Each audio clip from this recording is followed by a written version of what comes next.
everyone, this is Isaac here, and welcome back to Isaac Reviews 2022. So, Spider-Man's been becoming a pretty big deal as of lately. I mean, No Way Home made almost $2 billion at the box office, and Venom 2, despite being insanely mid, was still able to make $500 million. As such, it seems Sony's continuing to expand their Spider-Man universe with a new film, Morbius. And like plenty of Marvel movies before it, they've hired someone nobody knows about to make one of their big budget blockbusters. Okay, that term doesn't really apply to Morbius since its budget was insanely cheap for superhero movie standards, but this is still an example of the former thing I mentioned. We got an unknown director, an unknown composer, and a couple unknown actors like whoever these people are, and I hope this guy gets used to people referencing Encanto around him, but headlining this movie is Jared Leto, which is good for my mom since she has a special feeling for him. I mean, I prefer these two Marvel stars, but to each their own. Anyways, I'm getting sidetracked. Before Morbius came out, I didn't have very high expectations for it myself, even if I thought it looked kinda cool, but it's here now and critics didn't seem to like it. So, did I agree with the masses, or will I be able to have another movie that I like that everyone else hates despite how I can count all those movies I have on one hand? Well, all that audio was recorded before I saw Morbius, and since I'm back from seeing it at the time of me recording this, all I have to say is that it was garbage.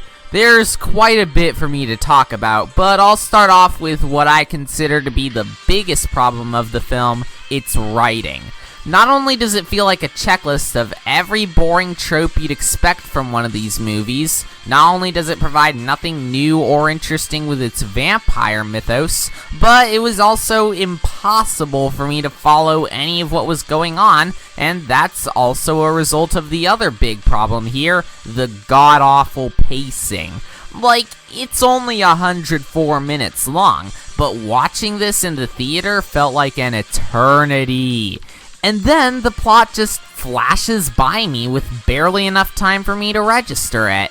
Both the writing and pacing basically play off each other and deliver one of the most confusing, idiotic scripts that I've seen in a superhero movie, but that's only the tip of the iceberg for what Morbius gets wrong. Or maybe it's a greater part of the iceberg since it's the movie's biggest problem. You get the idea, we're not done here yet.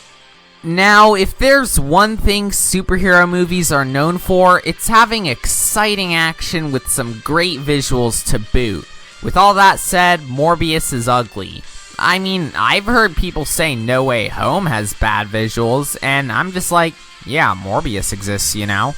This is mainly due to the film's atrocious lighting, making it nigh impossible to make out whatever's going on, especially with the color palette mainly consisting of dark blue and gray. It's also hard to make out what's going on thanks to the horrendous editing with nauseating quick cuts and weird slow-mo shots out of nowhere for no reason, in addition to the poor cinematography and its overuse of shaky cam. So yeah, as I'm sure you can tell, Morbius was a pretty bad movie. Was there anything I liked? Well, I guess Jared Leto and Matt Smith's performances were okay. I guess the score was pretty good. And I guess some of the action scenes seemed like they could have worked on paper.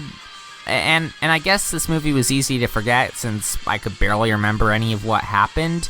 But overall, there's a lot more bad than good here, such as the writing, the pacing, the direction, the visuals, the action, the editing, the cinematography, and the post-credit scenes. Obviously, I just say not to watch this. It's easily one of the worst superhero films I've ever seen in my life. Okay, it's not as bad as Fant Four Stick, but it's still up there. Maybe around the range of stuff like Captain Marvel or Dawn of Justice. And for all those reasons, I'm giving Morbius a 2 out of 10. Yeah, I don't really do that all that often, but this is one of those times where I have to do it. Anyways, next time I'm gonna be reviewing Sonic the Hedgehog 2.